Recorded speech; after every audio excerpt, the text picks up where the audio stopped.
persepsi antara internal itu adalah bagaimana tata kelola internal tentang konsep BUD itu. Nah, sederhana dia. Kalau misalnya di SMK 1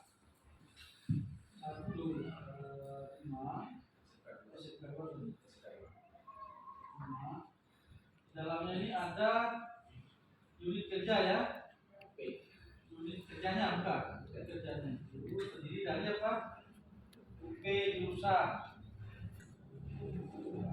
Apa jurusannya di sini? Langsung program ya? Program studi apa jurusan? Program studi kalian.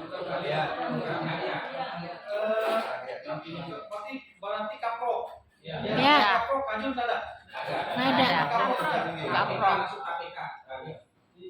Oke.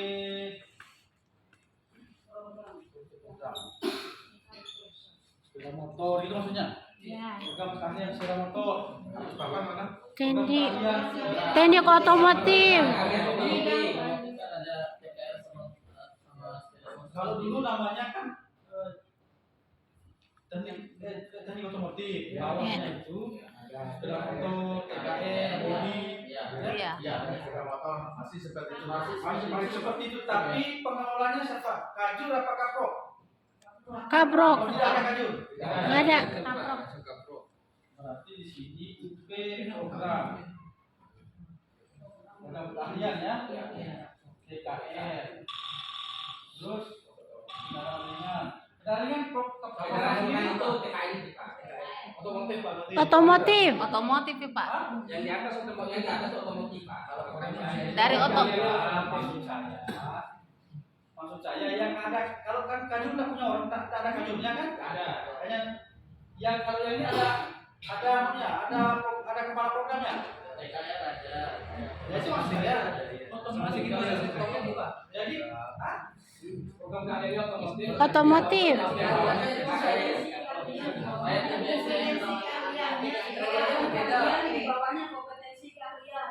Iya. Tapi yang ada pengurusnya yang mana? Sama-sama ada. Program keahlian itu. Makanya di program keahlian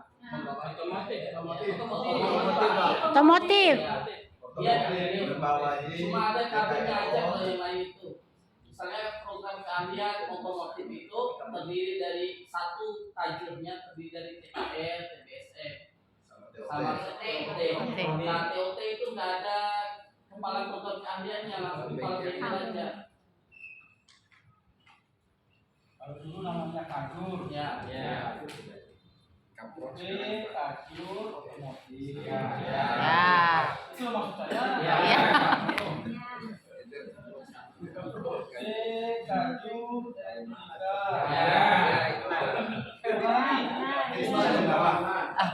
TKP. Teknik konstruksi dan properti. Apalagi?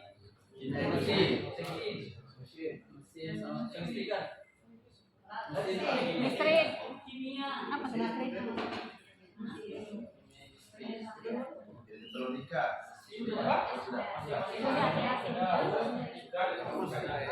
Kemudian ada bisnis center. Ada nggak buka bengkel layanan toko di depan? Belum punya toko. Nanti dibentuk namanya bisnis center di depan. Kalau dia core-nya itu manajemen, dia buka toko di depan. Kalau dia pariwisata ada hotelnya. Kalau dia pariwisata ada bisnya. Nanti di depan itu juga layanan di mana yang layanan. Kalau dulu namanya UP, kalau sekarang namanya bisnis center dah yuk, biar beda dengan yang di dalam. Iya, oke. Terus koperasi ada? Ada. Koperasi.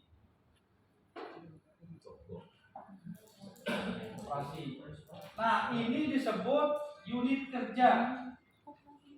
Ini disebut SMK 25 BLD. Ini ada admin, ada pengurusnya. Beda nih. Koperasi sekolah sama koperasi pegawai. Harus dibentuk koperasi sekolah.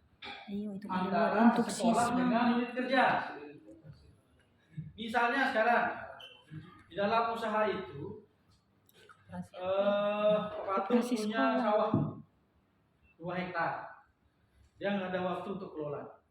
Maka dia suruh orang lain untuk mengelolanya. Ya. Tapi dia sanggup untuk memodali. Berarti Pak Fatur punya aset, dia juga yang punya modal orang itu sebagai pengelola kan? Berarti 3 unsur ini. 3 unsur di dalam usaha itu yang menyebabkan dia bisa berjalan normal.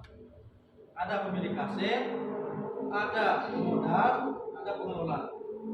Berarti nanti dalam pembagian hasilnya setelah dipotong biaya, apa biaya? Bahan Operasional. sama ongkos. Bahan sama ongkos aja kan? Iya. Ya. Apapun proyeknya, bahan sama ongkos, bahan sama upah. Mau kerja apa saja bahan sama upah. Nah, setelah dipotong bahan, setelah dipotong upah, muncullah margin. Nah, margin itulah yang dibagi berdasarkan yang 3 tadi. 1/3 untuk pengelola, 1/3 untuk pemodal, 1/3 untuk yang punya. Gitu ya. Berarti SMK 2 Kota 5 sebagai pemodal, sebagai yang punya aset ya. Yang sini sebagai pengelola, berarti dapat 1/3, ini 1/3 ini.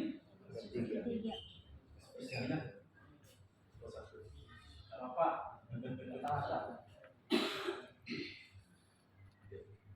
Nah, bagaimana cara pembagiannya? Berarti sekarang kalau ada order masuk, order ya, atau usaha, potong upah, potong bahan, sisa margin, Keuntungan. ya kan? Nah, setor ke sini, setor ke sini, ini setor 70%, ini 30%, marginnya saja. Saya kasih contoh. Misalnya ada order bikin trali dari SMP di Kota 5. Yang kerja siapa? Yang kerja itu adalah jurusan mesin. Las, ini mesin. Mesin plus las. Satu juga kanjurnya. Ya, mesin dan las. Berapa biaya bahan? Kasih dan modal sama sekolah nih modal. Misalnya proyeknya itu estimasi nilainya 10 juta. Modalnya berapa Pak? Kira-kira 6 juta, 7 juta dikasih modal 7 juta. Setelah dikasih modal 7 juta lalu dihitung biaya bahan habis berapa, biaya ongkos habis berapa, sisa margin. Margin itulah yang dibagi 70% masuk ke admin, 30% masuk di kasnya pengelola. Modalnya kembalikan. Itu maksudnya. Nah, kalau dia mau modalnya itu hitungannya per 6 bulan, per 3 bulan, per bulan juga boleh. Misalnya pendingin misalnya, kan nggak mungkin dia per proyek kecil-kecil. Kasih modal 5 juta, 5 juta. Terus dioperasionalkan lah itu. Nanti per bulan setornya apa, per 2 bulan boleh. Dicek. Ini ada pesanan dari sini, dari sini, dari sini, dari sini. Kemudian segini untungnya Pak. Kalau sudah dilihat untungnya 70% setor, 30% tinggal. 30% tinggal itu buat apa? Buat operasional rapat, kalau ada rusak servis, kalau ada kunjungan industri, tidak ada tamu datang, itu bisa langsung pakai duit itu. Ya, itu caranya. Nah, nanti mau ada gaji dari situ pengelola juga boleh. Oke ya? Nah, bagaimana kalau bahannya bahan praktek? Ya. Ini ada bos. Bos itu harus bahan harus habis untuk beli bahan praktek. Karena bendahara bos itu di akhir tahun itu harus sudah zero saldonya. Iya. Ya kan? Mana bendahara bos? Bendahara bos mana? Di belakang layar. Harus Panggil gede. Nah,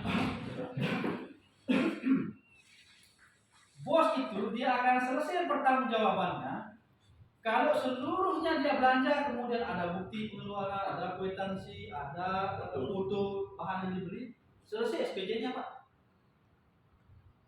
Ya, dia diperiksa sampai di sana saja. Karena dia belanja barang habis pakai. Tetapi karena kita BNUD, maka barang habis pakai tadi itu, bahan praktik ini, bahan praktik habis pakai ini kan,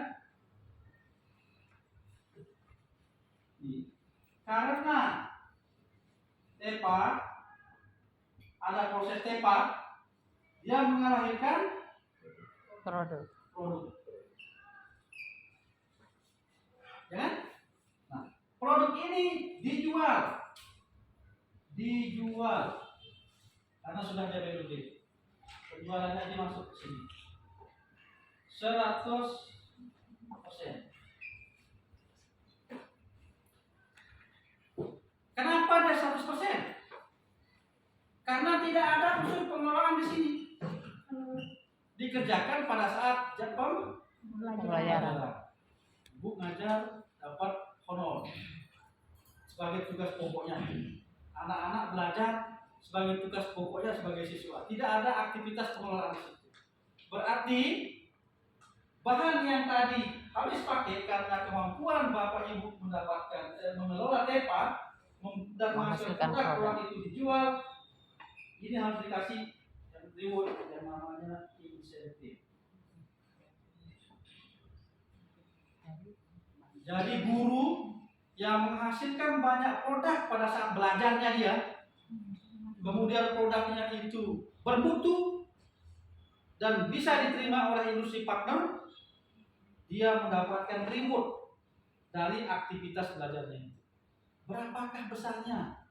Tergantung beliau.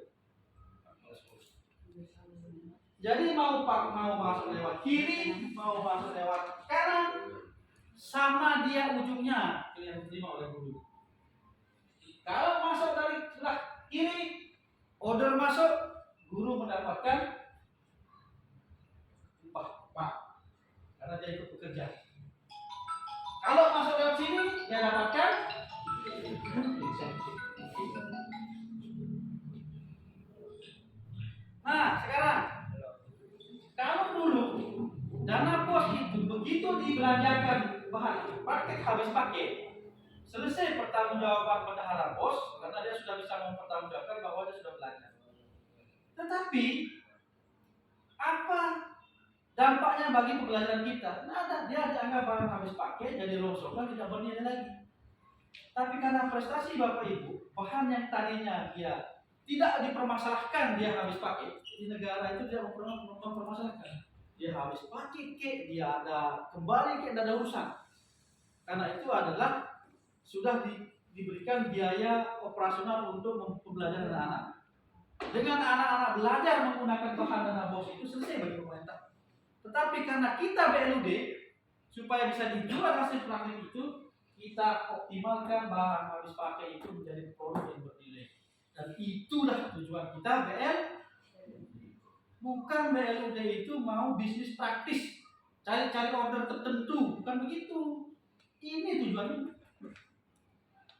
Supaya terjadi akumulasi praktik yang terus menerus. Nah, nanti di akhir tahun di Desember itu sekolah tidak ada lagi istilahnya saldo nol. Ya kan? UP store, project store, maka dia akan menjadi dana stay untuk digunakan sekolah mengembangkan dirinya. Mau tambah kapasitas fabrikasinya boleh, mau bangun toko untuk cuci factory boleh, mau bangun apa saja boleh. Gitu ya? Nah, memberikan insentif juga boleh, ada aturannya. Memberikan gaji tambahan juga boleh, ada aturannya. Karena dia bekerja. Daripada uang bos ini habis untuk barang habis pakai, tidak ada sisa sama sekali, anak-anak tidak tambah pintar, gimana? Maka kita buka ruangnya sekarang dengan kita jadikan BNUD. Berarti Bapak Kepala Sekolah yang pertama dilakukan sekarang itu adalah bentuk strukturnya di seluruh unit kerja. Dan guru umum, adaptif normatif itu masukkan di dalam pengurus yang di sini. Sudah semua bekerja. Kalau misalnya belum ada bisnis center, bentuk bisnis center. Kalau ada koperasi, misalnya koperasi guru yang sudah independen, dia harus sewa pada sekolah ini, Pak. Tarik sewanya.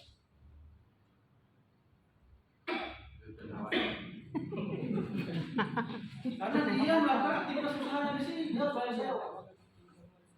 Jadi seluruh pemasukan yang ada di sini itu tercatat sebagai pemasukan BLUD dan itu akan diaudit nanti. Begitu bulan Oktober besok, Bapak sudah punya DPA sendiri, maka inspektorat akan rutin melakukan pemeriksaan langsung kepada jurusan. Ada DPA-nya sendiri, tidak bisa lagi. Tetapi karena kita sudah BLUD, seluruhnya menjadi legal. Daripada tidak BLUD aja, ayo ada SMK, jurusan teknik pengawasan. Ada ini ada praktik anak itu nanti banyak rongsokan yang bisa dijual. Sekarang tidak bisa lagi. Jangan jadikan rongsokan, jadikan sebuah produk. Misalnya, dana praktik bos 1 miliar untuk beli bahan saja 1 miliar. Untuk beli bahan saja misalnya, bagi seluruh jurusan. 30% saja. Balik dia uang itu dalam bentuk produk yang sudah dijual. Berapa masuk ke sekolah? 300.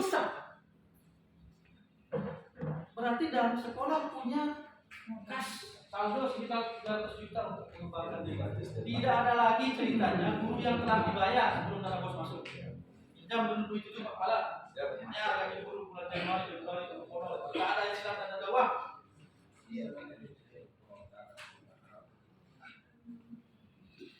Sampai di sini ada pertanyaan sederhana ini. Pak, saya mau nanya. Ini kalau pajak itu diurus di bagian mana? Pajak. Ya. Pajaknya itu bagian di sini, bagian dari operasional, upah bahan dari sini aja. Maksudnya apa, di jurusan atau di tingkat? Kan ada pengurus BLUD di sekolah ini. Ya. Apa jurusan yang mengeluarkan? Apakah pengurus BLUD yang sekolah yang Nah, di sini terima kasih. Tidak ada urusan nama. Jadi ini pengelola ini. berarti jurusan ya Pak yang Iya, dia misalnya belanja bahan. Kalau misalnya tidak ditarik pajak ya nggak usah bayar. ya. Misalnya beli besi untuk bahan orderan itu. Kalau pajak, bos, ya sudah bayar bos yang bayar. Iya. Pokoknya kita tahunya, jurusan Bikin tahunya, produk. ada bahan yang sudah dibelanjakan oleh bendahara bos. Jurusan tahunya bahan, siapa yang mengusulkan bahan? Bapak Ibu. Usulkan kepada pimpinan. Berikan saya sekali 6 bulan bisa diusul. Stok dari dalam jurusan. Nah, jadikan stok bahan itu sebagai produk. Jadi pajak itu sudah tugasnya bendahara bos, itu ada urusan yang kita. Pak, pertanyaan kedua. Karena kita ini kan baru memulai. Ya. Misalnya ada barang yang reject. Ownernya sudah pesan ya. Tapi tiba-tiba kita sudah selesaikan tapi dia mereject. Itu kira-kira kerugiannya itu apa dibebankan ke jurusan apa sekolah yang menanggung? Lewat mana dia masuk? Itu yang sebelah sana, bukan bos? Kanan. Ya. Lewat sini. Iya. Jangan pakai itu sehari-hari semuanya. Oh iya. Makasih Pak.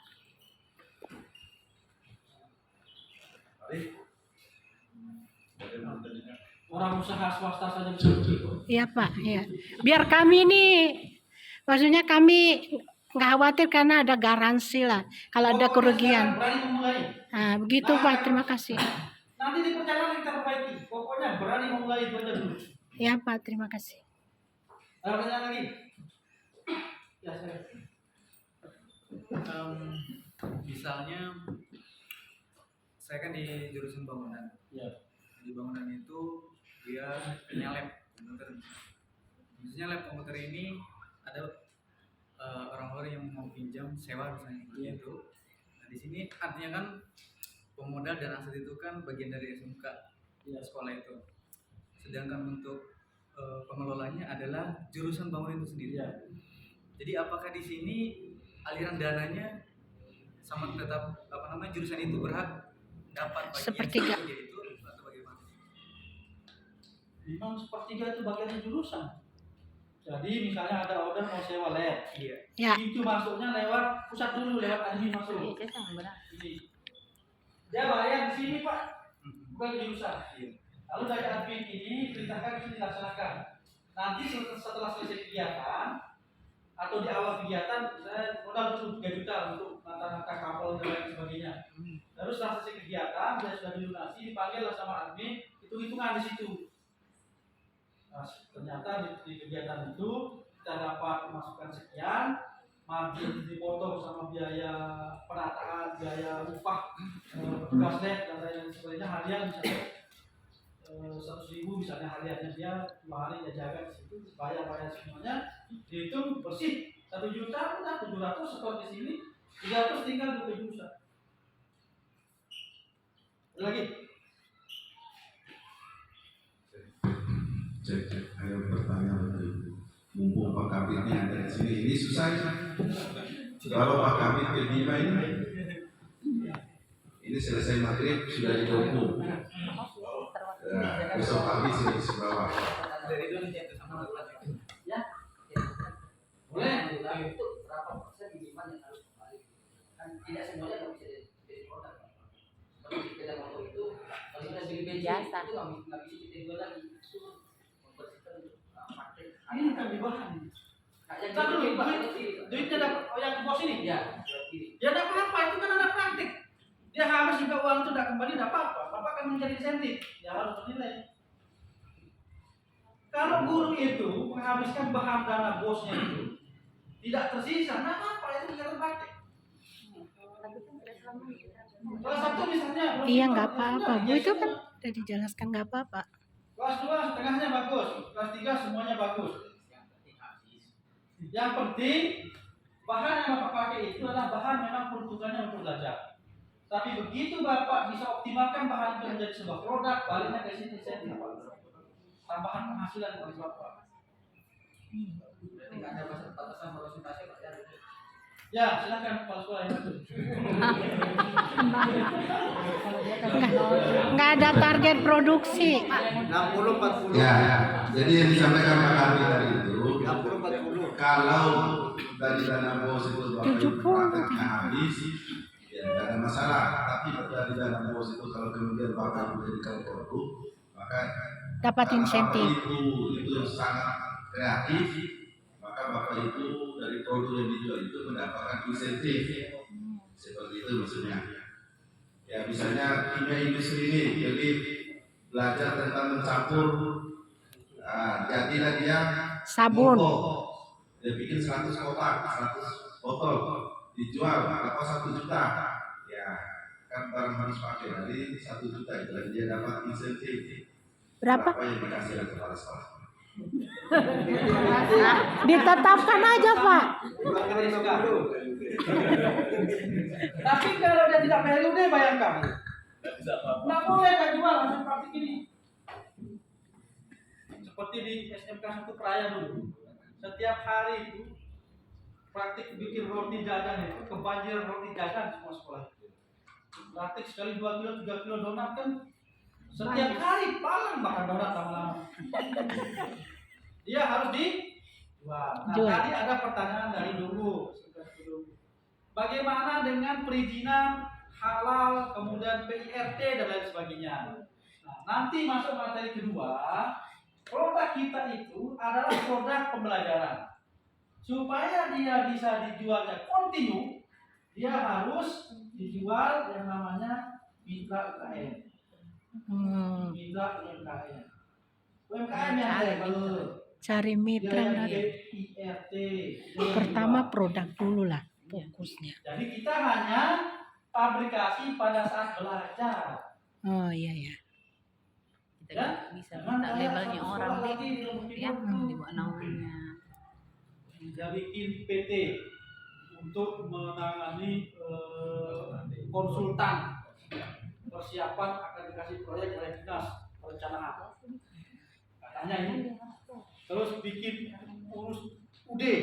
Dia mau bikin toko bangunan di depan. Karena sekolah rutin belanja besi, dan belanja paku, dan belanja begini. Saya tanya langsung bendahara bosnya. Bendahara bos berani belanja di toko SMK itu? Tidak berani kasih. Jeruk makan jeruk. No kan? Bendahara bos tidak berani belanja kepada Anda, saya bilang. Karena SPJ-nya nggak jelas. Iya. Bos hanya boleh dia belanja ke toko resmi yang punya NPWP, Iya. bisa belanja lewat Siplah dan sebagainya. Masa belanja ke sekolah? Ke UD milik sekolah? Terus kenapa izinnya bisa keluar? Oh keluar anunya apa namanya akte notaris. Kok bisa akte notaris muncul? Ada surat keterangan kepala sekolah tentang izin usaha. Siapa yang membolehkan Anda membuat orang usaha di sini? Saya bilang itu kepala sekolahnya. Sekarang saya keluar dari ruangan ini bakar sebelumnya. Izinnya bakar, kemudian akte notarisnya bakar, karena itu akan menjadi masalah. Anggap tidak pernah ada. Karena itu namanya kita dorong sekolah ke bisnis praktis. Tidak boleh, tujuan kita mencerdaskan anak bangsa. Begini caranya. Ada lagi pertanyaan? Nggak bisa di Saya Pak. di center itu Pak. Mana? Produknya itu Beauty center ini seperti toko di depan.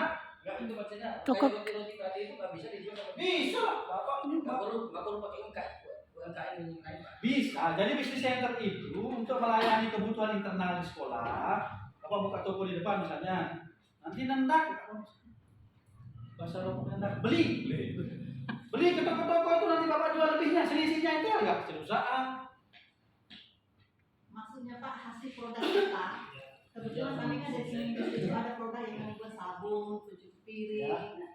Kan labelingnya itu bukan dari kita, nggak boleh labelnya misalnya ini produksi tim industri SMK Kota Bima, nggak boleh. Boleh. Boleh. Boleh. Kalau dia laku dijual, bayarnya mau nggak apa-apa. Tapi kalau bayarnya tidak mau produk sekolah, ya bermitra dengan UMKM. Kalau SMK tidak punya mitra UMKM, ibu yang bikin PT usaha sebagai mitranya. Hah? PNS nggak bisa. Siapa bilang kalau dibikin UD saja kan bisa. Berarti labelnya boleh label sekolah. Boleh. Boleh. SMK 1 Limsa itu kan airnya kan Ya. label namanya dia sendiri. Ya. Boleh. Terus itu bisa nggak kita jual di bisnis center kita sendiri? Boleh. Bisa. Tapi antar unit kerja sih berhubungan. Iya. Saling jual beli. Misalnya bisnis centernya dia kan Tinggal jualan orangnya bisnis mau di beli nggak? Dia dari Orang bawah itu sabun masalahnya mau misalnya, beli nggak? sudah sabun berapa? Ada terus BP pakainya POM 10.000. nggak? Bayar langsung sama bisnis center karena dia punya modal kan? Nggak ribet. Bayar langsung ke bisnis center. Yang pernah saya dengar. Di situ jual sabun 10 PCS ke bisnis center depan. Udah. Nggak itu kalau Tepa ini sudah bluduk. Yang membiayai untuk depo nanti. Hah? Untuk membiayai depo nanti kalau seandainya itu harus lulus uji sertifikasi. Kalau ya bagian dari operasionalnya aja nanti modalnya, kan ada dikasih modal. Bukan pemilik produk biasa. Sekolah. Nah, bisa, Anda tuh dikasih modal ini untuk modal usaha. Berarti tanggung Bagian dari Ini kan Anda kan pengelola sawah ini. ya. Yang punya sawah itu tahunya Anda hebat. Dikasih modal kan. Sekarang untuk Pak Kepala Sekolah kasih Anda modal dengan 5 juta. Di UP ini dikasih 5 juta UP ini. Terus segala proyeksi bisnis ini kan UP yang nanggung. Urus BPOM-nya lah, urus inilah supaya produk pembelajaran itu bisa terjual. Itu bagian dari kemampuan Anda balik modal. Begitu dia jual sekian balik modal misalnya, kembalikan modalnya. Kalau tak mau kembalikan, ya kan tercatat jadi utang terus sampai besok. Ya ini terima bersih saya di sini tidak boleh direcoki dengan aktivitas bisnis langsung. Pengelolanya di sini semua. Jangan di sini berbisnis. Ini ngelola pembelajaran ini orang di sini Pak. Bagaimana siswa pintar, bagaimana guru cerdas, bagaimana industri masuk, hanya ngelola itu di sini. Gak boleh dia masuk. Ini nanti yang harus dekat dengan industri, dekat dengan kemitraan, dekat dengan aktivitas bisnis. Paham nih? Nanya dulu. Ya, ya. Oke. Ini Pak, kebetulan saya juga dari jurusan DPIB Pak, gambar. Kami kan lebih banyak jasa, kan di situ kan identik dengan produk. Apakah jasa juga bisa include itu Pak dengan Bisa lah. Bu. LUT ini? Misalnya misalnya kami menyediakan kayak kursus-kursus kan di lab itu. Ya. Kita datangkan kemudian menyewa alat misalnya kayak water pass gitu bisa. Ya, bisa. Kalau seperti itu bulanan saja atau per 2 bulan stoknya. Oh gitu ya Pak ya. Dirinci. Sewa alat masuk sekian, sewa ini masuk sekian, sewa ini masuk sekian, potong perbaikan ini. Oh iya. Margin sekian, kita kembalikan ke sekolah 70%, 30% tinggal. Berarti jasa bisa ya Pak ya? Bisa, Ya. jasa. Satu lagi, menarik kan nih? Iya, jadi guru semakin produktif, dia semakin banyak dapat Insentif. Izin Pak David, masih ada satu ini terkait dengan orang-orang di sekolah ini kan teman-teman kita ini banyak yang jadi narasumber di Lebak. Oh, kalau itu tidak pribadi. Kecuali kalau kepala sekolah yang menugaskan. Karena konsumsinya kan seperti Kalau diminta buat sekolah, kalau pribadi Sekolah yang menugaskan, Bapak kasih honor berapa silahkan. Nanti kan Bapak yang terima dari dia. Atau setor juga boleh penghasilan karena setor berapa persen. Setor dulu sekolah. tugaskan sekolah.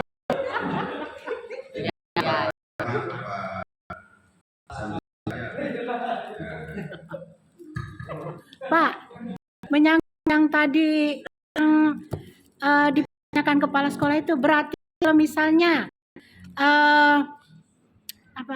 yang mempekerjakan kita sebagai instruktur itu menghubungi kita di rumah, nggak melewati tugas kepala sekolah. Kalau pribadi tidak di luar jam belajar itu haknya ibu, ngapain itu? Ya Pak, nanya aja. Tapi dia kan tidak esensi jadinya. Tapi kalau dia memakan jam wajib masuk kerja, haknya kepala sekolah itu. Ya, di sore. Kalau pas libur nih kan biasanya libur. Tidak masalah. 37,5 jam per minggu. Nanya aja ini Pak supaya clear. Ayo Bapak Ibu, biar apa Clear. pemahaman kita itu nyatu gitu. Ya, karena kami ini Pak Habib, yang di RAS ini, kami bikin program